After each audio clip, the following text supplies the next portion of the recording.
आम आदमी पार्टी के सांसद राज्यसभा संजय सिंह हमारे साथ बात करने के लिए हैं। संजय जी, उत्तर प्रदेश का चुनाव नज़दीक है, 27 में चुनाव होना है, तो आम आदमी पार्टी की क्या रणनीति है इसमें? देखिए, उसके पहले एक सेमीफाइनल होना है पंचायत का चुनाव, जो अभी संभवतः जनवरी-फरवरी तक होगा और अगले साल 2026 में। और उससे कहीं ना कहीं ये अंदाजा लग जाएगा कि उत्तर प्रदेश के लोग किस तरफ सोच रहे हैं, क्या उनके विचार हैं। तो हम उस चुनाव के ऊपर काफी फोकस कर रहे हैं, उसके लिए तैयारी में जुटे हुए हैं, संगठनात्मक तौर पे भी और प्रचार प्रसार के माध्यम से भी। दूसरा सवाल है कि उत्तर प्रदेश के मुद्दे क्या हैं जिस पे राजनीतिक दलों को काम करना चाहिए। तो मैं ऐसा मानता हूं कि सबसे बड़ा मुद्दा है रोजगार का, जिसके कारण नौजवान कहीं आत्महत्या कर रहा है, कहीं किसान, उसको फसल का दाम नहीं मिलता तो आत्महत्या कर रहा है, कहीं बुनकर हो या लघु कुटीर सूक्ष्म उद्योगों से जुड़े हुए लोग हों, वो आत्महत्या कर रहे हैं। रेडी पटरी वालों की हालत हम देखते हैं, जब जिसकी मर्जी होती है बुलडोजर चला के उनकी दुकान को बर्बाद कर दिया जाता है, तहस नहस कर दिया जाता है। तो इन्वेस्टर समिट के नाम पे योगी जी हजारों करोड़ रुपए खर्च कर चुके हैं, लेकिन रोजगार का नतीजा तो जीरो है।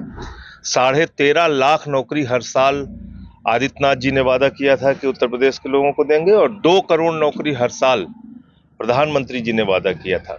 तो इस हिसाब से तो उत्तर प्रदेश में बेरोजगारी होनी नहीं चाहिए थी। भाई 11 साल हो गए, अब तक 22 करोड़ नौजवानों को पूरे देश में रोजगार मिल जाना चाहिए था। और मोदी जी बार बार कहते हैं कि डबल इंजन की सरकार है यहाँ पे। तो चुनाव से पहले उन्होंने एक भाषण दिया था कि यूपी के लोगों चिंता मत करना, हम तुमको गोबर से रोजगार देंगे। तो यूपी वालों को गोबर से रोजगार देने के लायक हमारे प्रधानमंत्री समझते हैं, तो गोबर से भी नौकरी नहीं दी हम लोगों को। अभी जो मुद्दा है, 12 नवंबर से 24 नवंबर तक मैं एक पदयात्रा कर रहा हूँ, सरयू से संगम तक, अयोध्या से प्रयागराज तक, और उस दौरान प्रतापगढ़ का भी क्षेत्र पड़ेगा जहां पे आज मैं अपने साथियों के साथ बैठक करने के लिए आया हूं। तो इसमें मैं लोगों से अपील करूंगा कि इस यात्रा में जुड़िए, हमारे साथ आइए। और हमने इसमें मुद्दा रखा है रोजगार दो और सामाजिक न्याय दो, क्योंकि आज उत्तर प्रदेश सामाजिक भेदभाव का भी शिकार है, बहुत बड़ा शिकार है। धर्म के नाम पे मुसलमानों के खिलाफ नफरत फैला के, जाति के नाम पे दलितों पिछड़ों के खिलाफ नफरत फैला के, तो ये चीज ठीक नहीं है। और प्रदेश कभी आगे नहीं बढ़ सकता अगर नफरत की बुनियाद पर उसको बढ़ाने की कोशिश की जाएगी। लेकिन दुख की बात है कि हमारे जो मुखिया हैं, उत्तर प्रदेश के मुख्यमंत्री और देश के प्रधानमंत्री, वो लोग खुद ही से नफरत फैलाने का, समाज को बांटने का काम करते हैं। तो आज तो यही संदर्भ था यहाँ आने का। बिहार में चुनाव चल रहा है विधानसभा का, और दो गठबंधन लड़ रहे हैं आमने सामने, दोनों में घमासान मचा हुआ है। क्या ऐसे में रोजगार और बेरोजगारी मुद्दा होगा, पलायन मुद्दा होगा, चलेगा या नहीं चलेगा?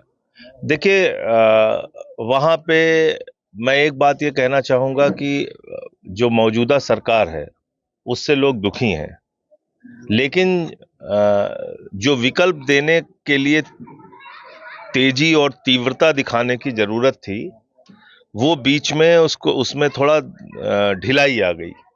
वो चीज ठीक नहीं थी। आपने वोट चोरी को मुद्दा बनाया, और वोट चोरी आज भी आम आदमी पार्टी मानती है कि वोट चोरी हुई है। दिल्ली में हमने देखा किस तरह से वोट चोरी हुई है। बिहार में क्या हुआ है, एसआईआर कराया गया और ये कहा गया कि हम पूरे बिहार की वोटर लिस्ट को ठीक करना चाहते हैं। चुनाव आयुक्त ने यही कहा, अज्ञानेश कुमार जी ने। अब जब उन्होंने कहा कि हम लिस्ट को ठीक करना चाहते हैं, तो आपकी जानकारी के लिए बता दूं, लोकसभा के चुनाव में 7 करोड़ 80 लाख वोटर बिहार में थे। 7 करोड़ 80 लाख वोटर, जिस वोटर लिस्ट से लोकसभा का चुनाव हुआ बिहार के अंदर, यानी 2024 का चुनाव। सितंबर 2025 में भारत सरकार का आंकड़ा है, मेरा आंकड़ा संजय सिंह का नहीं है, वो कहता है कि 18 साल से ऊपर की आयु के जो लोग बिहार में हैं, उनकी संख्या है 8 करोड़ 22 लाख। तो वोटर लिस्ट कैसी बननी चाहिए थी, जिसमें 8 करोड़ 22 लाख, 21 लाख, 20 लाख इतने वोटर होने चाहिए थे। तब तो आपने वोटर लिस्ट ठीक किया, ये माना जाता। आपने क्या किया, आपने 8 करोड़ 22 लाख करने के बजाय उस वोटर लिस्ट को पहुंचा दिया 7 करोड़ 42 लाख। 80 लाख वोट कट चुके हैं। इस पर कोई बात नहीं कर रहा है कि बिहार का चुनाव शुरू होने से पहले 80 लाख वोट वहां कट चुके हैं। अब ये किसके कटे होंगे?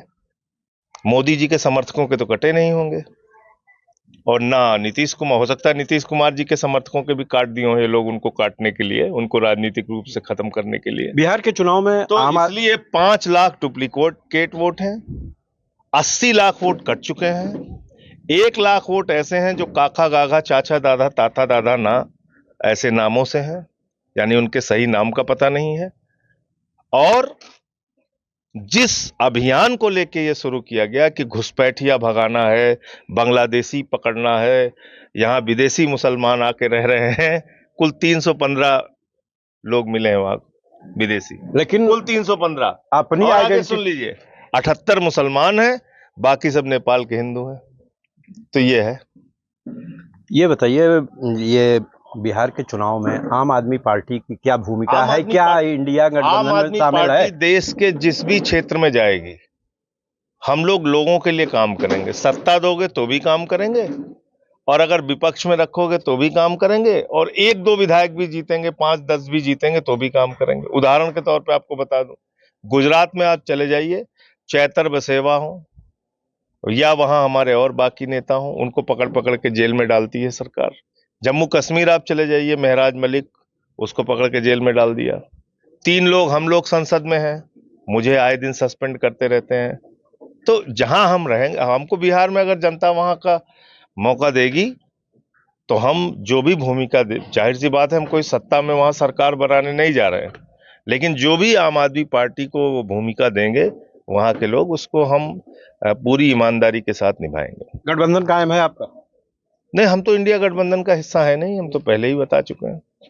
अच्छा, अभी कश्मीर में राज्यसभा का चुनाव हुआ 4 सीटों पे, ये 4 वोट जो भाजपा को गए, किसने गद्दारी की?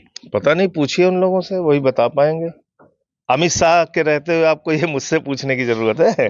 उससे पूछिए, वो बता देगा। नंबर 1 का आदमी है खरीद फरोख्त के मामले में। हाँ, वो इंडिया का नंबर 1, मैं तो कहता हूं अपहरण गैंग है बीजेपी, सबसे बड़ा अपहरण गैंग। आपने व्यापारियों का अपहरण और बाकी लोगों का अपहरण सुना होगा, अमित शाह तो खुलेआम MP MLA का अपहरण करता है, तो उसने 4-5 अपहरण किया होगा वहां पे, पूछिए उनसे। तो ये थे आम आदमी पार्टी के सांसद राज्यसभा संजय सिंह। आपने सुना किस बेबाकी से इन्होंने सभी मुद्दों पे अपनी राय रखी।